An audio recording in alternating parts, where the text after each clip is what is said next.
Hello mga kaibigan! So isa na namang seafood dish ang ating niluto at ito umabot to ng mga 4 hours.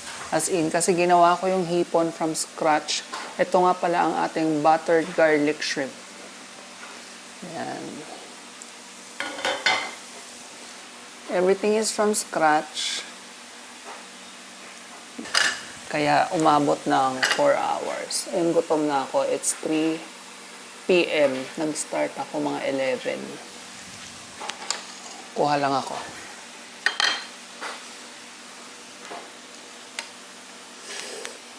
Ayan o, mukha talaga siyang shrimp. Ayan. Nagpo-focus ba? Pakita ko sa inyo. Gusto kong pakita sa inyo eh. Yan. O, diba? Ay, shit. Sorry. Nahulog. Yan. O. Unang pagbiglang tingin, parang shrimp talaga siya. Yan, dalawa lang muna. And gusto ko yung sauce. Sarap yung sauce natin. Kaso medyo natuyo. Masarap kasi sa buttered garlic yung tuyo-tuyo talaga. Yan. By the way, this is my first time na gawin to. Kaya hindi ko pa talaga sure kung ano ang lasa. So, I tried to make prawn from scratch. Pwedeng ganon. Vegan prawn from big... gutom na ako, hanging. I tried to make vegan prawn from scratch. Ayan. So, kain na tayo. Tikman natin. Dami kong rice. Hindi halatang gutom ako. Oh. Diba? Dami. Tikman ko muna siya ng siya lang.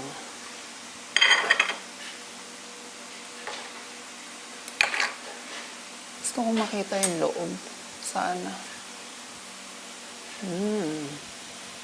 Mukha siyang shrimp. Pati yung loob niya. Nakakatuwa. Wait lang.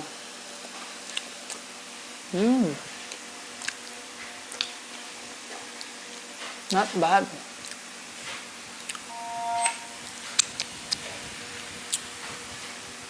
Mukha siya talagang shrimp sa loob.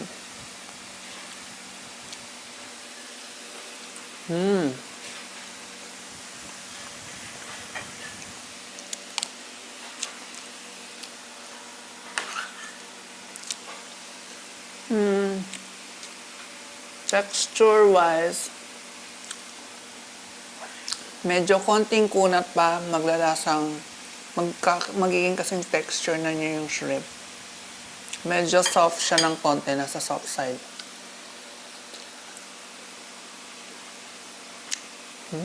But not bad.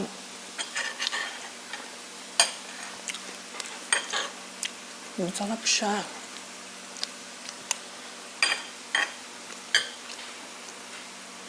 Kaya siya siguro ganun ka-soft kasi meron tong malagkit glutinous rice flour.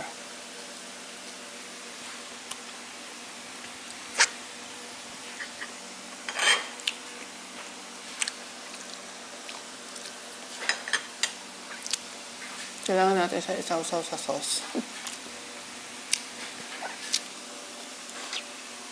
Sa butter pala.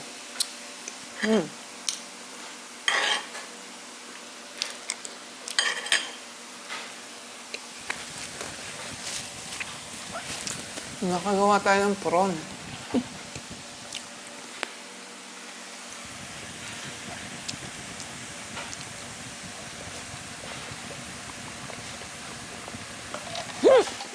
Nahirinan ako, sorry. Ang cute niya, nakakatawa.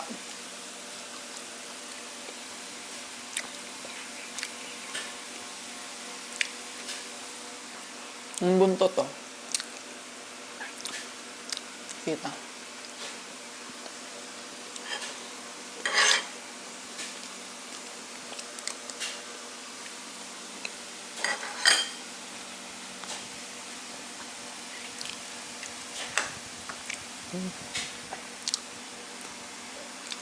Sa totoong seafood, kapag ganito kalalaki, ganyan. Pang thumbnail. Pag ganito kalalaki yung seafood, ay yung prawn. I'm sure ang mahal-mahal.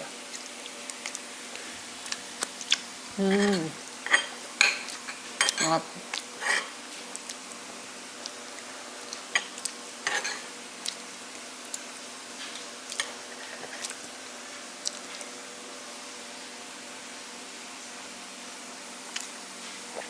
Hindi ko lang alam kung pwede to sa ibang dish, yung sa sinigang. Kasi pag sa sinigang, baka mapunta yung mga lasa sa yung seasoning nung prawn natin sa sabaw. Pero sa ganito, pwede siya.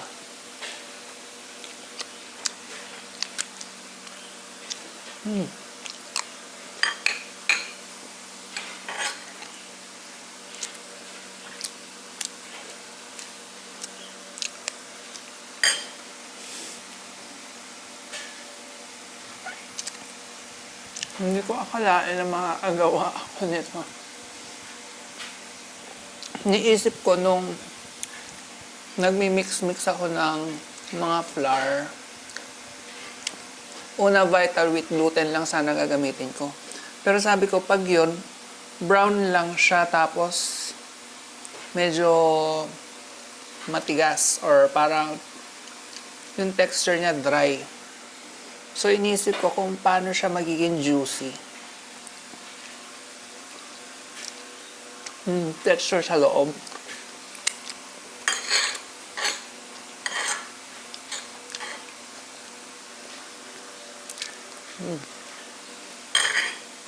And hindi na ako nagkamali. Naglagay ako ng glutinous flour. Ayan. Naging chewy siya. Chewy na soft.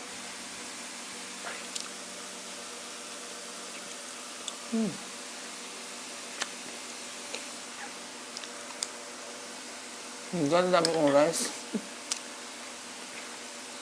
Nakakabusog to kasi ang laki-laki.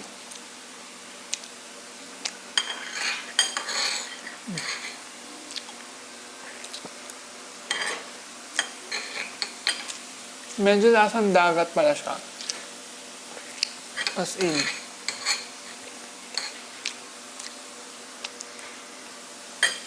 Kuha pa ako.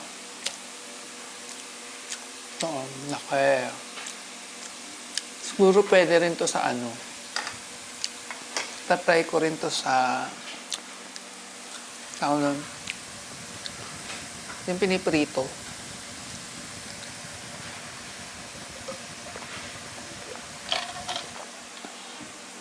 Yung may breading. Ano nga ba yun?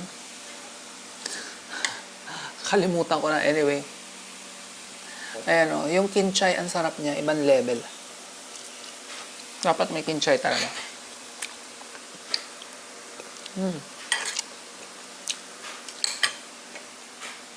Tapos yung garlic. And butter. Sarap.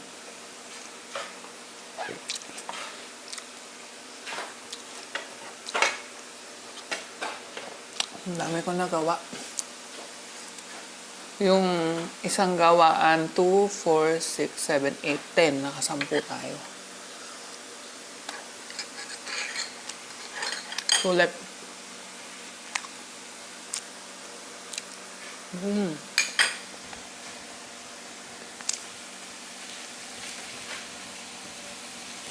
So, meron na tayong squid.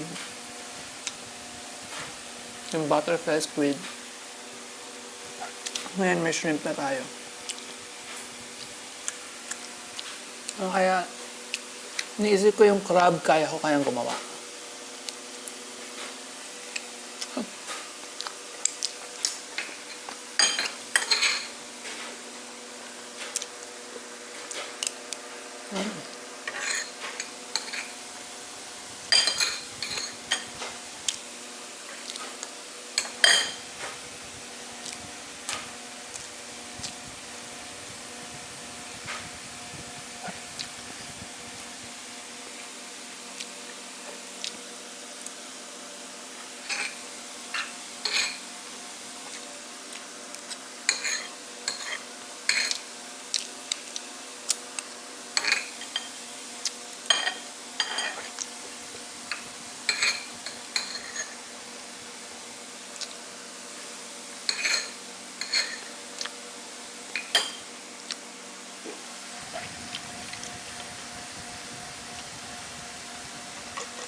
Nakakabusog. Kapag maliit lang. Ito maliit. Ang cute din ng maliit.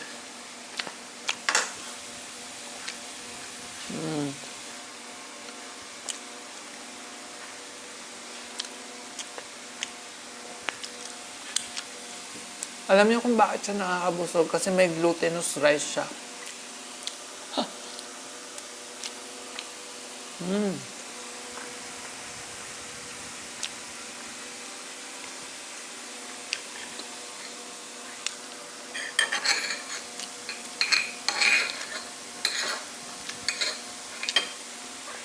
Kung bibigyan ko ng percentage ng similarity niya sa squid, ay sa prawn or hipon or shrimp, siguro mga 50. So not bad.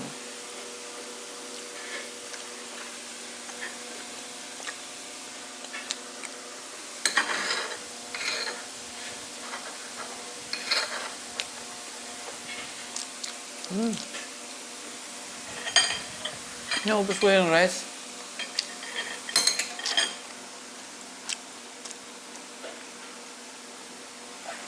Sarap.